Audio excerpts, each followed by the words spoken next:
Para mudar o mundo, precisamos mudar a forma de nascer. Quando o assunto é parto, a maioria das mulheres brasileiras está desconectada da própria natureza. É muito triste admitir, mas o Brasil é o segundo país do mundo em número proporcional de cesáreas. Mais da metade dos nascimentos por aqui acontecem com essa cirurgia que deveria ser aplicada apenas em casos extremos para salvar vidas em risco. Mas como é que nós chegamos a esse ponto, hein? Por que temos tanto medo de parir naturalmente? Por que perdemos o protagonismo de um dos momentos mais marcantes e importantes da nossa vida e entregamos o nosso corpo e todas as decisões que dizem respeito a ele nas mãos do outro, do médico, do homem, na grande maioria das vezes? Pois saiba que nada disso foi por acaso, mas sim uma construção histórica com objetivos sociais, políticos e econômicos. A cesárea no Brasil está tão banalizada que acreditamos em qualquer justificativa para uma indicação médica. Desinformadas, aceitamos sem questionar porque temos fascinação pela figura do médico e até medo provocado pelo desconhecimento relacionado ao parto.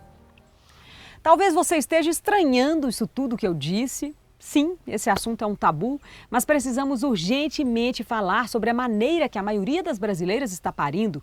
As consequências disso são tão graves que resolvemos gravar esse vídeo para vocês. Mulheres no Parto, que faz parte do projeto Play de Verdade do YouTube Brasil. Eu sou um dos criadores de conteúdos selecionados por todo o Brasil para promover a diversidade e a equidade. A cesárea com data e hora marcada é tão comum na cultura brasileira que nem questionamos esse modelo. Acontece que ninguém fala que esse é um negócio lucrativo, vendido como indolor e mais seguro, mas que na verdade traz as consequências mais graves para a mãe e para o bebê. A cirurgia cesariana, que se tornou uma prática rotineira em meados do século XX, foi sim um grande avanço da medicina que, em casos extremos, pode salvar vidas. Mas, segundo a Organização Mundial de Saúde, cerca de 10% dos partos se complicam e precisariam realmente de alguma ajuda externa. Acontece que mais de 55% dos partos no Brasil são cesáreas. Um número absurdo e desnecessário. O Brasil perde somente para a República Dominicana, com 58%, segundo estudo publicado na revista The Lancet em 2018. A cesárea, gente, é uma cirurgia invasiva que deixa sequelas e cujo procedimento leva a efeitos danosos, precoces e tardios na saúde das mulheres e dos bebês. Se compararmos ao parto vaginal, a mortalidade e a causa de doenças nas mães é maior após uma cirurgia cesariana. Estudos realizados no Brasil mostram que mortes maternas associadas à cesariana desnecessária pode ser até 7 vezes maior do que no parto vaginal.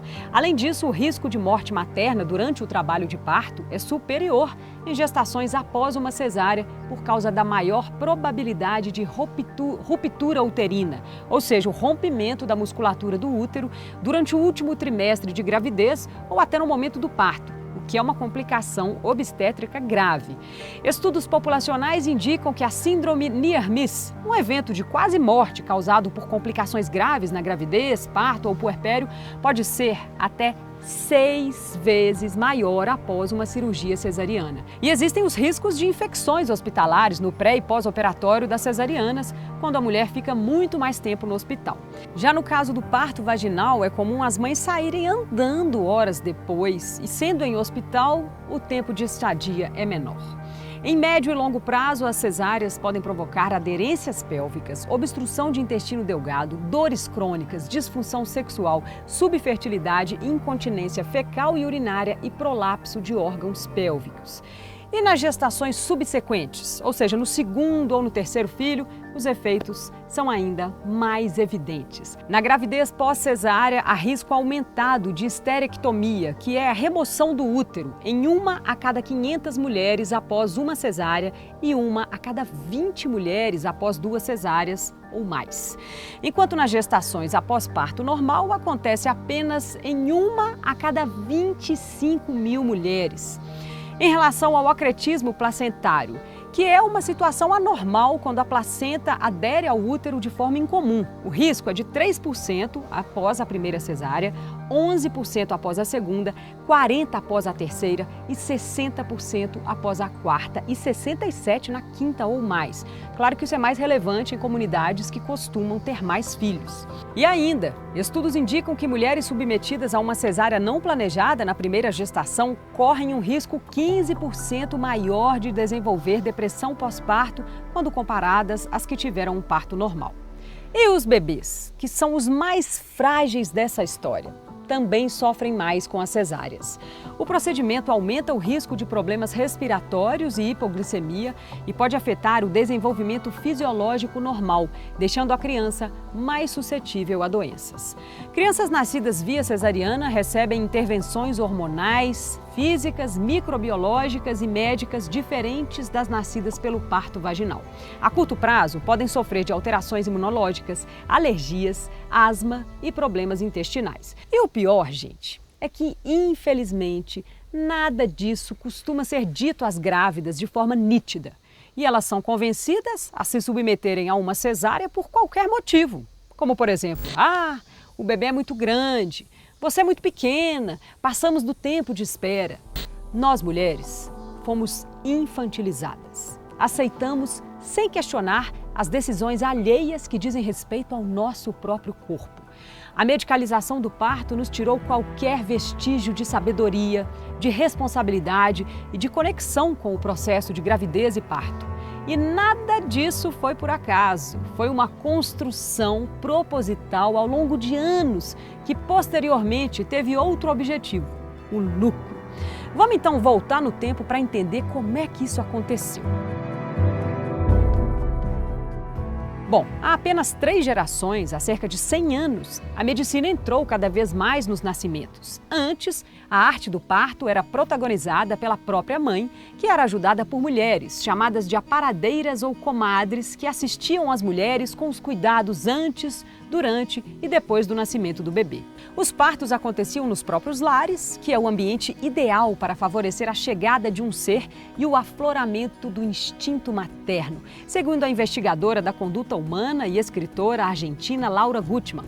Porque para parirmos, como mamíferos que somos, precisamos diminuir ao máximo o racional e entrar no primitivo, no animal.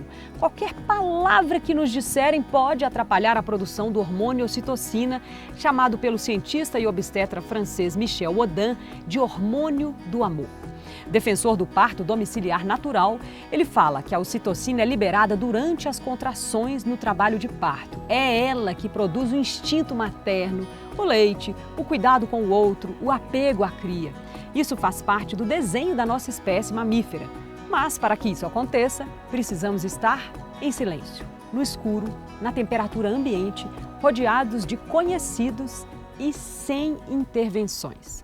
Totalmente oposto ao ambiente hospitalar. Um sistema de desamor, que costuma ser frio, com ar-condicionado, barulhento e hostil, com pessoas que não nos conhecem. Sentimos medo, temor, angústia, solidão. E aí, quem aparece é o hormônio contrário ao do amor, a adrenalina.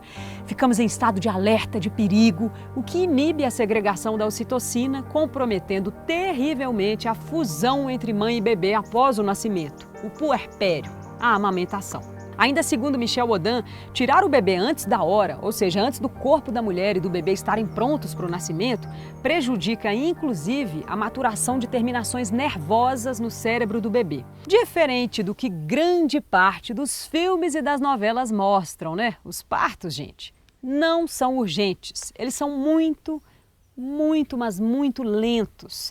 São horas ou até dias de duração.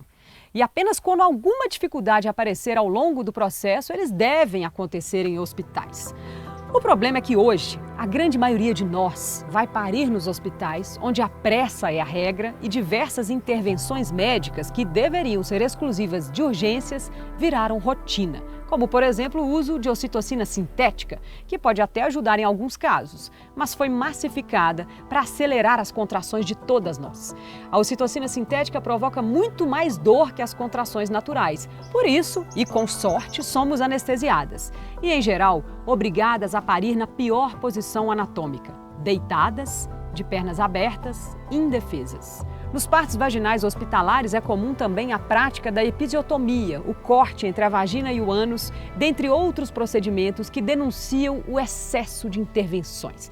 E aí, depois que tudo passa, e o bebê nasce, sem consciência das violências às quais fomos submetidas, lembramos apenas das palavras do doutor, que diz ter salvado o bebê. Assustadas e, repito, sem consciência das violências hospitalares, vamos para casa com dificuldades de nos fundirmos com a cria. Temos que aflorar o instinto materno racionalmente e não biologicamente, o que é um desafio muito maior. Para quem quiser saber mais detalhes sobre os estragos causados pela maneira como nascemos, eu recomendo todos os livros da Laura Gutman e do Michel Odin. Mas como é que mudamos, de partos naturais em casa, com assistência das parteiras e a presença médica apenas em casos raros, para praticamente todos os nascimentos acontecerem no hospital? Bom, essa mudança não foi repentina, levou anos e foi incentivada por diversas estratégias para convencer a sociedade sobre as supostas vantagens e seguranças do parto hospitalar em relação ao domiciliar. O estudo Parto Ideal, Medicalização e Construção de uma Roteirização da Assistência ao Parto Hospitalar no Brasil em meados do século XX, analisou 31 artigos publicados em periódicos científicos brasileiros entre 1930 e 1970. Ele revela a construção de argumentos para consolidar a figura do médico como profissional mais habilitado para assistência ao parto. O parto passou a ser visto progressivamente como um evento médico que poderia ser perigoso. A gravidez foi passando a ser acompanhada pelo medo e a presença do médico foi crescendo. A ideia de sofrimento no parto passou a ser enfatizada como algo desnecessário e que deveria ser evitado por meio de procedimentos médicos. Nas revistas e jornais da época, principalmente voltadas para o público feminino, reportagens enfatizavam o sofrimento do parto normal. Nas páginas de publicidade, vários medicamentos traziam uma visão de que o parto trazia somente dissabores. Por outro lado, nas propagandas de hospitais, imagens de asepsia e matérias que defendiam a intervenção médica no parto. Em reportagem publicada na revista Alterosa, de 1950, uma revista de Belo Horizonte, o parto normal é chamado de anacrônico. Em um mundo com aviões e foguetes, com as mulheres condenadas, assim como Eva, a trazerem nas entranhas um filho durante longos 9 meses. E ainda diz que se as mulheres pudessem evitar o sofrimento das últimas semanas da gestação e o sofrimento para a expulsão de uma criança muito desenvolvida, o ato de ser mãe tornar-se-ia um prazer. A reportagem cita ainda um médico sueco que defende que o nascimento no hospital poderia acontecer no 7º mês de gravidez. E o texto termina com a indagação: será que em 1960 o parto normal não será mais que uma curiosidade histórica? Cada vez mais os partos passaram a acontecer nos hospitais, acompanhados por médicos obstetras cheios de intervenções, práticas e rotinas específicas que são muito violentas, invasivas e prejudiciais. As maternidades, clínicas médicas e hospitais passaram a ser vistos como os locais ideais, mais seguros para o parto. Passou-se então a defender a assistência médica especializada em todos os partos, o que contribuiu para que se tornasse um negócio cada vez mais lucrativo. Já já a gente vai falar mais disso. Antes, é preciso dizer que a entrada dos médicos na prática trouxe uma visão de cima para baixo do corpo feminino, como um objeto, um saber anatômico fisiológico a partir do olhar masculino já que a maioria absoluta dos médicos era de homens. Na década de 50, era comum turmas de medicina sem nenhuma mulher ou com apenas uma entre muitos homens. Os artigos mais importantes que defendiam o parto como algo a ser realizado nos hospitais foram escritos por homens, e vários deles faziam juízos de valor sobre a forma de viver das mulheres desse período, que buscavam ocupar postos de trabalho, terem filhos mais velhas e procurarem atividades além do lar. Dizia-se que o parto deveria acompanhar o movimento da mulher de abandonar a prática natural de ficar em casa e ser mãe jovem.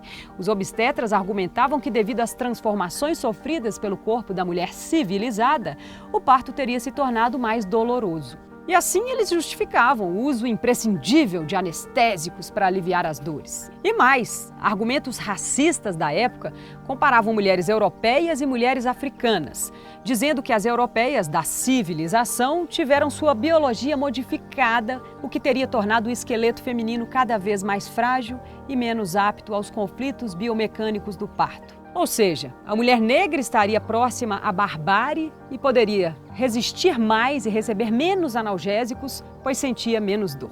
O parto, que é linha irregular, que nunca se repete no mesmo modo, nem sequer na mesma mulher, passou a ser considerado como previsível e racional. O médico, portanto, deveria ser o comandante, reduzindo o tempo, evitando prolongamentos, induzindo, controlando, diminuindo o esforço da mulher, roubando o seu protagonismo. A mecanização do parto foi a proposta defendida. E a metáfora do corpo feminino como máquina foi marcante na prática médica ao longo do século XX, justificando intervenções violentas como o uso de fórceps. Se o corpo da mulher é uma máquina, pode falhar frequentemente sem a devida supervisão. O útero seria uma bomba mecânica que serviria para a expulsão do feto. E o pré-natal?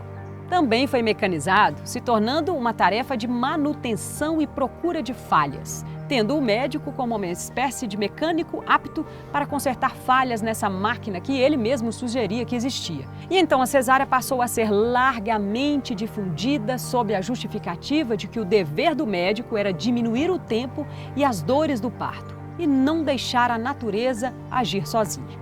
As intervenções foram idealizadas como fruto de um novo conhecimento médico-científico que constituiu a obstetrícia moderna. Mas nesse processo, a mulher perdeu o poder de decisão em um dos momentos mais marcantes de sua vida. Bom, falando agora de negócios. Todas essas argumentações médicas contribuíram para tornar os serviços de saúde uma mercadoria extremamente lucrativa. A cesárea atende a requisitos do mercado de consumo do mundo contemporâneo, que pede que tudo seja rápido, ordenado e previsível. A medicina obstetrícia permite marcar o dia e o horário do parto, possibilitando a realização de várias cesáreas agendadas em um mesmo dia. E os preços são tabelados pelo tempo de internação. O parto foi industrializado e o nascimento passou a fazer parte de uma linha de produção.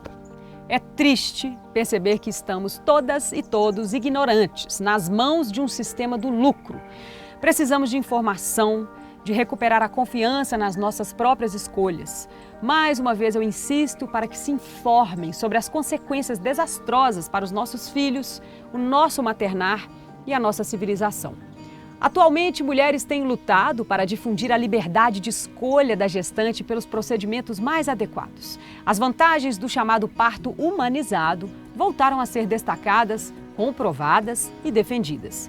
Parto humanizado, gente, é o nome dado ao processo no qual a mulher tem informação e controle sobre como, onde, em qual posição se sente confortável para o nascimento do bebê. Na cama, na piscina, sentada, em pé, além de todos os outros detalhes da evolução do trabalho de parto. Se vai usar anestesia ou não, iluminação, músicas, o que vai comer, a presença de familiares, tudo isso é inteiramente decidido pela gestante antecipadamente no plano de parto. Um documento recomendado pela Organização Mundial de Saúde que visa melhorar o nível do atendimento a mulheres e recém-nascidas e recém-nascidos em todo o mundo. É o plano de parto quem vai garantir como vai ser o tratamento e a tomada de decisões no trabalho do parto e, inclusive, quais intervenções seriam aceitas e em quais condições aconteceriam. O plano de parto é um direito adquirido assim como o direito à acompanhante. A mulher tem o direito de esperar pacientemente pela hora do nascimento do bebê, sem a pressão de terceiros e com o conforto de poder ouvir música, andar, fazer ginástica, utilizar banheiras, duchas quando disponíveis. O bebê não passa por situações que antes eram comuns, como a sala fria, o afastamento da mãe nos primeiros segundos de vida e ruídos altos e mecânicos. O bebê, portanto, vai sentir menos desconforto. Isso reforça o bem-estar físico e psicológico da mulher, os laços entre mãe e bebê, o que contribui para que a amamentação, reforçada pelo contato pele a pele entre mãe e filho no momento do nascimento e que ajuda a fortalecer o sistema imune do bebê e diminui o risco de infecções. No parto humanizado, as mulheres costumam ser acompanhadas por doulas, que oferecem apoio físico, emocional e suporte cognitivo. Os desejos da mulher são respeitados, trazendo-a de volta ao protagonismo. A mãe tem uma recuperação muito mais rápida e o risco de depressão pós-parto é diminuído e é estatisticamente muito seguro e mais benéfico para a mãe e para o bebê na maioria dos casos. O plano de parto e o parto humanizado evitam experiências traumatizantes, situações estressantes ou intervenções desnecessárias. Mas é preciso ficar atenta, pesquisar muito o histórico dos profissionais, porque muitos vendem um serviço humanizado, mas na prática fazem o contrário. Por isso eu reforço, façam o plano de parto, ele pode ser baixado na internet, preenchido com antecedência e distribuído para a equipe que vai acompanhar o parto e para o acompanhante, que vai ajudar a garantir as escolhas prévias daquela mulher, enquanto ela diminui ao máximo o racional e entra no primitivo, como deve ser. Bom, esse vídeo foi apenas um pequeno resumo, um começo de uma discussão longa e necessária que precisa existir cada vez mais por um mundo melhor para todas e todos nós.